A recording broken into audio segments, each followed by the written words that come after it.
નમસ્કાર, હું Rinku Prajapati public India ન્યૂઝમાં આપનું સ્વાગત કરું છું। શરૂઆત કરીએ આજના સમાચારની। આણંદ જિલ્લામાં ભારેથી અતિભારે વરસાદની વકી। આણંદ જિલ્લામાં આગામી 24 કલાક સુધી સ્થાનિક લોકલ સિસ્ટમ તેજ રહેતા કેટલાક વિસ્તાર ભારેથી અતિભારે વરસાદની સંભાવના હવામાન ખાતા દ્વારા વ્યક્ત કરાઈ છે।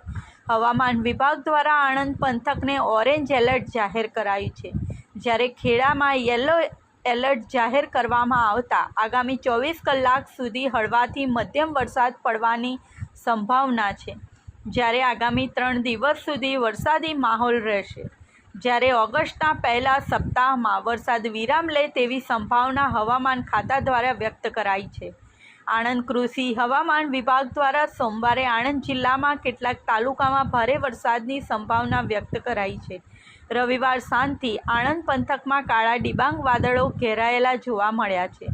ગમે ત્યારે વરસાદ તૂટી પડે તેવી સંભાવના છે। જો કે આણંદ જિલ્લામાં બોરસદ, ખંભાત અને તારાપુરને બાદ કરતા તમામ તાલુકામાં વરસાદની ઘટ છે, ત્યારે સોમવારે સારો વરસાદ થાય તેવી આશા ખેડૂતો સેવી રહ્યા છે, જ્યારે ખેડા જિલ્લાના મોટાભાગના તાલુકામાં હળવાથી મધ્યમ વરસાદ પડવાની સંભાવના છે। રવિવારે દિવસ દરમિયાન આણંદ પંથકમાં વાદળોથી ઘેરાયેલો રહ્યો હતો, જેના કારણે છૂટાછવાયા વરસાદી ઝાપટાનો દોર તમામ તાલુકામાં જોવા મળ્યો હતો। જો કે પેટલાદ ને ખંભાતમાં અડધો ઇંચ વરસાદ નોંધાયા છે, જ્યારે અન્ય તાલુકામાં નહિવત વરસાદ નોંધાયો છે।